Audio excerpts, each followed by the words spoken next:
नमस्कार, मैं हूं अभिनय आकाश और आप देखना शुरू कर चुके हैं प्रभास साक्षी का special show most reliable information यानी एमआरआई। इस साल अप्रैल का महीना भारत के लिए बेहद खास है। इसी महीने की 19 तारीख से लोकसभा के चुनाव शुरू हो रहे हैं, लेकिन अप्रैल का महीना एक और वजह से भी भारत के लिए खास होने वाला है। इसी महीने के अंत में टेस्ला के सीईओ एलन मस्क भारत आ रहे हैं और वो प्रधानमंत्री नरेंद्र मोदी से भी मुलाकात करेंगे। मस्क का भारत दौरा इसलिए भी चर्चा में है क्योंकि इसकी संभावना है कि वो भारत में निवेश करना चाहते हैं और भारत में टेस्ला की फैक्ट्री खोलने की योजना बना रहे हैं। एलन मस्क का भारत दौरा 21 अप्रैल से शुरू हो रहा है। इस दौरान वो नई दिल्ली में प्रधानमंत्री नरेंद्र मोदी से मुलाकात कर सकते हैं। ऐसा पहली बार होगा जब एलन मस्क भारत आएंगे। मस्क की भारत यात्रा ऐसे समय में हो रही है जब भारत की प्रौद्योगिकी और इलेक्ट्रॉनिक्स पारिस्थितिकी तंत्र एक महत्वपूर्ण मोड़ पर है। नए डेटा संरक्षण और दूरसंचार कानून के पारित होने के साथ सरकार ने देश को आत्मनिर्भरता की दिशा में कदम बढ़ाने शुरू कर दिए हैं और कई सेमीकंडक्टर निवेश प्रस्तावों को मंजूरी दी गई। ऐसे में आइए जानते हैं कि मस्क की यात्रा क्यों अहम है, इससे भारत में क्या बदलाव आएगा। इन्वेस्टमेंट प्लान और इलेक्ट्रॉनिक व्हीकल के प्लांट को लेकर होगा ऐलान।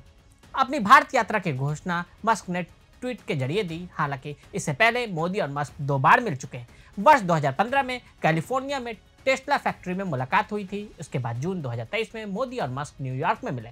तब प्रधानमंत्री मोदी अमेरिका की यात्रा पर गए हुए थे और वहां उन्होंने एलन मस्क से मुलाकात की थी।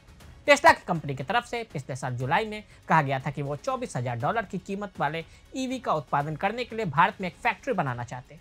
ऐसा इसलिए माना जा रहा है कि एलन मस्क अपने भारत दौरे में अपने इन्वेस्टमेंट प्लान और इलेक्ट्रॉनिक व्हीकल के प्लांट को लेकर ऐलान कर सकते हैं। भारतीय ग्राहक भी टेस्ला का बेसब्री से इंतजार कर रहा है। भारत के लिए क्या बदल जाएगा?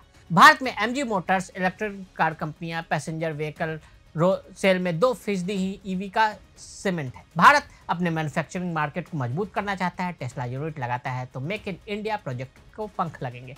टेस्ला ने टाटा इलेक्ट्रॉनिक्स से डील की है। वो इससे अपने दुनिया भर के ऑपरेशन के जरिए सेमीकंडक्टर चिप लेगी, यानी टेस्ला भारत में सप्लाई चेन के लिए भी इच्छुक है। टेस्ला भारत में मॉडल 2 की कारें बनाएगी। इसकी कीमत 25 लाख रुपए के करीब हो सकती है। भारत में पहले से ई कारें बना रही कंपनियों के लिए कॉम्पिटिशन बढ़ेगा, लोगों को ज़्यादा ऑप्शन मिलेंगे। स्टारलिंक को जल्द मिलेगी हरी झंडी। स्टारलिंक 2022 से भारतीय सेटकॉम बाजार में हिस्सेदारी की मांग कर रहा है, जब से उसने अपनी सेवाओं के लिए परीक्षण करने की योजना बनाई है, लेकिन उसे अनुमति नहीं मिलने के कारण नियामक बाधा का सामना करना पड़ा। बाद में 2022 में ही इसने अपनी सेवाओं की पेशकश के लिए सैटेलाइट सेवाओं लाइसेंस द्वारा वैश्विक मोबाइल व्यक्तिगत संचार को सुरक्षित करने की प्रक्रिया शुरू की। हालांकि विभिन्न सुरक्षा संबंधी कारणों से इसका लाइसेंस अनुरोध आधार में लटका हुआ है।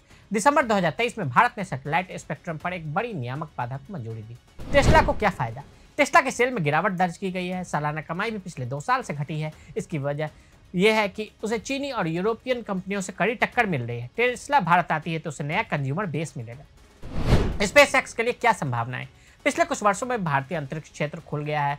भारतीय अंतरिक्ष नीति 2023 में जारी की गई थी और हाल ही में सरकार ने इस क्षेत्र में प्रत्यक्ष विदेशी निवेश FDI मानदंडों को आसान बना दिया है। स्पेसएक्स सस्ती दरों पर स्पेस में सैटेलाइट भेजने का काम करती है। 2023 में इंडियन स्पेस पॉलिसी आई। सरकार ने इस सेक्टर में FDI नियमों को भी आसान बनाया है। ऐसे में भारत में स्पेसएक्स की एंट्री के रास्ते में कोई बड़ी अड़चन नहीं। नई ईवी पॉलिसी से कैसे साफ हुआ मस्क का रास्ता? मार्च में भारत सरकार ने एक नई इलेक्ट्रॉनिक वाहन ईवी नीति का अनावरण किया, जिसमें आयात कर कम कर दिया गया, लेकिन अतिरिक्त शर्तों के साथ।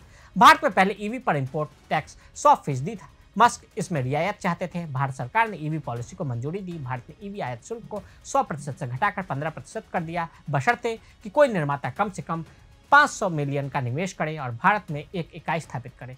इससे मस्क का रास्ता साफ हुआ। अब देश के कई राज्य मस्क की यूनिट के लिए पलक पावड़े बिछाए बैठे हैं। उदाहरण के लिए तमिलनाडु के उद्योग मंत्री TRB राजा ने हाल ही में कहा था कि राज्य सरकार आक्रामक रूप से खुद को टेस्ला के विनिर्माण स्थल के रूप में पेश करेगी। राज्य पहले से ही Nissan Motor Company, Renault SA, Hyundai Motor Company और BMW AG की विनिर्माण सुविधाओं का घर रहा है।